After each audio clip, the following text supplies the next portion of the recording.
So our next speaker is Rick Rowden, and Rick is the director of the Rethinking Bretton Woods project at the Center of Concern, a Washington D.C. based non-governmental organization. But I think he's probably most famous in this room for a book that he wrote, which is The Deadly Ideas of Neoliberalism: How the IMF Has Undermined Public Health and the Fight Against AIDS, and his current campaign to really hold the World Bank accountable for structural adjustment policies. And so I'd like to invite Rick up to say a few words. So, it's going to take a second. Okay, I do have a few bullet points about what I really want to have a discussion with and loop in Paul Farmer and have a group discussion. There's a lot of people here who know a lot more about this than I do about how to potentially sue the World Bank for what they did with user fees over several years. But first, I just want to say a few words actually about the IMF problem, which hasn't really been addressed here. But it's something I did a lot of work on over many years. And as Salman said, I did a book in 2009 about. The IMF problem really, I worked for an NGO called ActionAid, which works in lots of developing countries, and we try to mobilize people to engage with their own governments on economic policy issues. And we worked with a lot of health and education activists in different countries. And one of the things we kept hearing a lot from our, thank you. One of the things we kept hearing a lot from our partners was that they want to hire more doctors and nurses and teachers, and they can't. And their health ministry people, their health ministers, education ministers kept saying the same thing to all of them all the time in all these countries, saying, we can't do it because our finance minister says no, because the IMF is saying to the finance minister, you can't do it.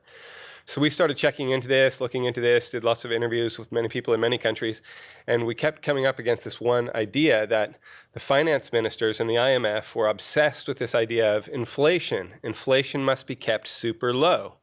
And like, how do you get this abstract monetary policy thing impacting the real world of doctors and nurses and teachers? Like, what's the connection? So what we found out was that when we talk about neoliberalism and the free trade, free markets people and Reagan and Thatcher, and how they brought those ideas into power in the 1980s. One of those ideas, one of the subsets of like free trade, free market theory is something called monetarism, which, as you can tell by its name, is about monetary policy. What is the central bank doing with monetary policy, interest rates, inflation rates? The monetarists, most famously led by Milton Friedman at the University of Chicago, the Chicago School of Economics, they're obsessed with inflation. They really inherited a lot of that obsession from the Germans and their terrible experience with hyperinflation in the 1930s. They've got this obsession with inflation and not letting inflation get too high. They're very afraid that in developing countries, like we saw with a lot of countries who were in financial crisis and debt crisis in the 1980s, the hyperinflation, the inflation spiraling out of control. So their sole obsession is to keep inflation super low. But what we found out is that they don't really have a hardcore body of justification in the economics literature to justify keeping inflation so low. I mean, yes, it's true. Nobody wants inflation to spiral into hyperinflation and go out of control, because that's totally destructive, of course. But what we found is that there's this interesting gray area, what we call a gray area, between when is the danger point for inflation to really spiral out of control? If it goes up above 20%, you really do have to start worrying and raising interest rates to sort of slow down the economy and to keep inflation from getting out of control. But when the IMF is running around putting as binding loan conditions that inflation must be 3%, 4%, 5% only, and that's it, and you've got to cut all of your fiscal policy and your fiscal spending accordingly, then that's sort of a problem, because that's ideology talking, that's monetarism talking, not the real practical world of possibilities for more expansionary fiscal policy or more expansionary spending. Now, how it translates into the health systems, the problem with health systems, is that a lot of people are focused on the recurrent budget every year. How much money is there for doctors and nurses and drugs and things like that? And with good reason, that's an important thing, from year to year, the annual budget. But as a development economist, what we look at is something else. It's called public investment as a percent of GDP. And what that is really looking at is the long-term capital outlays. Like if you're in Toronto or New York and you build a bridge, you pay for that with bond issues over 30, 40 years. That's a long-term capital investment. All right, so there's the recurrent annual budgets, and then there's the long-term capital investments. Well, what we've seen since the original IMF and World Bank stabilization loans, the structural adjustment loans in the 1980s, and ever since then, subsequently, most developing countries are suffering this problem of inadequate financing for their long-term capital expenditures on the underlying infrastructure for the health systems, education systems and infrastructure, everything. But since we're talking about health, what you've seen since really the 1980s is this long-term, sustained, chronic underinvestment in the underlying health systems. So that's why if you go to most African countries, you go out to the countryside, the schools and the health systems are dilapidated and falling apart. So it's great to talk about getting more money in through foreign aid, but even when you bring in more money through foreign aid, the IMF guys and the finance minister guys say, well, we're not going to let you spend it because if you translate that money into the local currency and it's out in circulation, we're afraid it's going to spark inflation. So in a lot of cases, what we found with the IMF policy is they were actually taking foreign aid for HIV/AIDS and other things and storing it as reserves at the central bank because they're so afraid of the money being put into circulation.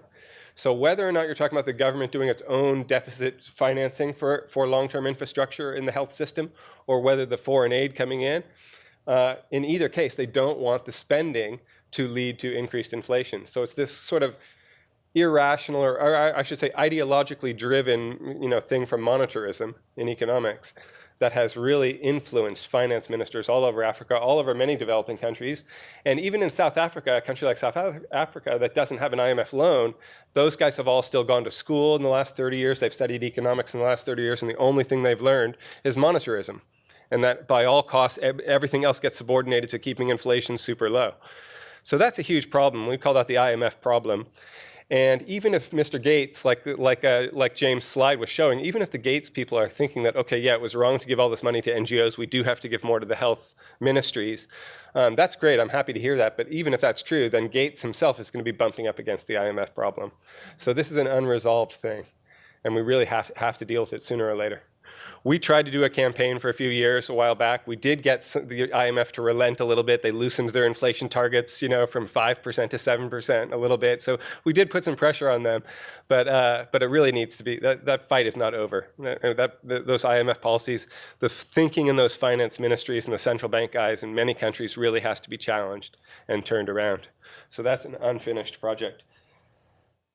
This what I wanted to just talk to you today about, and really just hope to start a discussion here, because I know there's a lot of people in this room who know a lot more about this than I do, but I just wanted to give you a sense of what I've been thinking.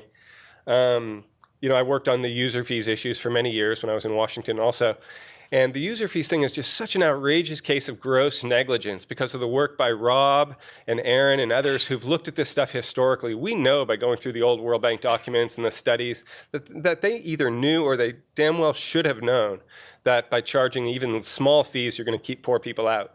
And they kept that policy in place for 25 years, 30 years in some places. And so you've got to think about all those deaths that happened unnecessarily, right? Every time a parent brought their kid to the clinic and they couldn't get an immunization or couldn't get a treatment and the kid died. I mean, think of the millions of people. Rob's done the numbers. Others have done the numbers. We're talking millions of people across many countries over many years. And yet, the World Bank finally starts to say, 10 years ago, the last 5-10 years, they've been saying, okay, yeah, we don't do user fees anymore. Okay, great. But they all just skip away scot-free. I mean, millions of deaths that were totally unnecessary, all right? They should have started off with like little control groups with prior informed consent of the participants and all that. All right, that's the way they should have done it, and they didn't. They just made it a blanket loan condition for countries that were super dependent on getting foreign aid, super dependent on getting the HIPC debt relief. They used that leverage of dependency that countries were in to force the imposition of these user fees, resulting in millions of deaths, and nobody's going to be held accountable. They all just skip away.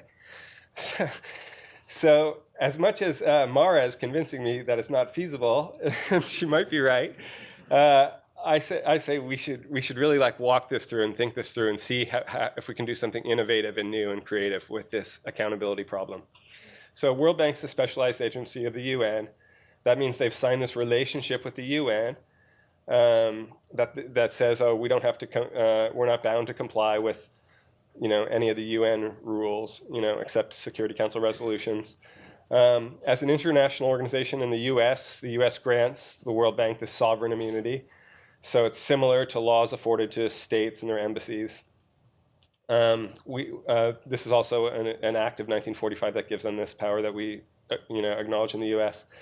The U.S. is also, in this thing Mona was telling me about the other day, this also gives them, this is where their immunities are spelled out, because even specialized agencies of the UN have to abide by certain rules.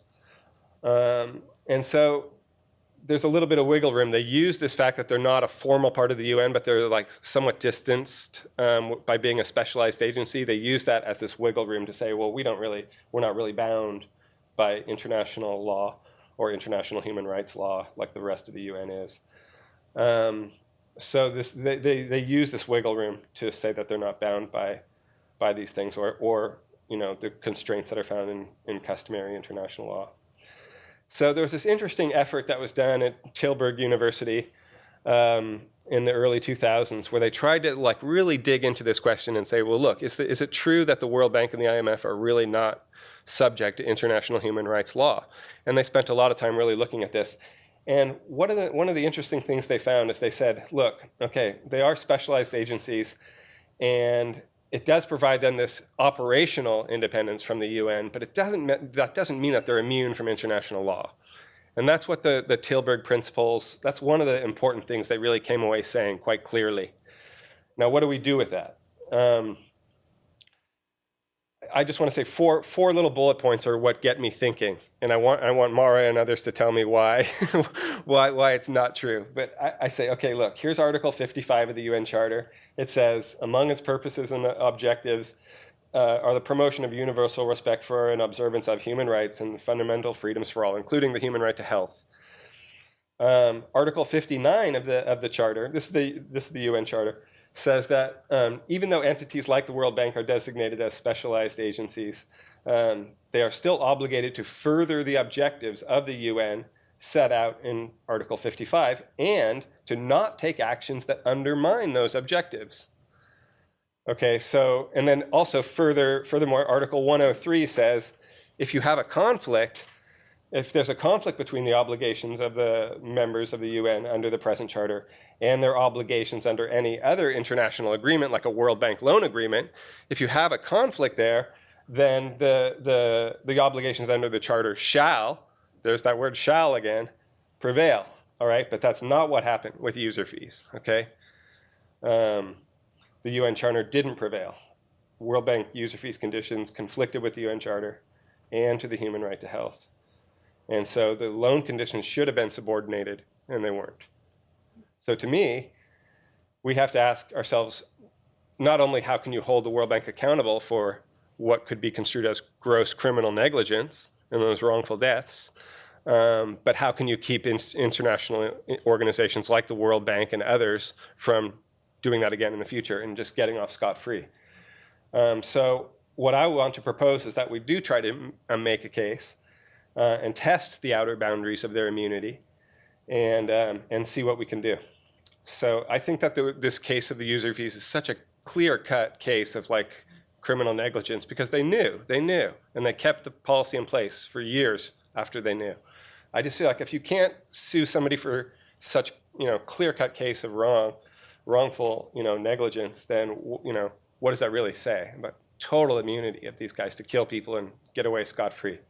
So that's the discussion I want to spark. Okay.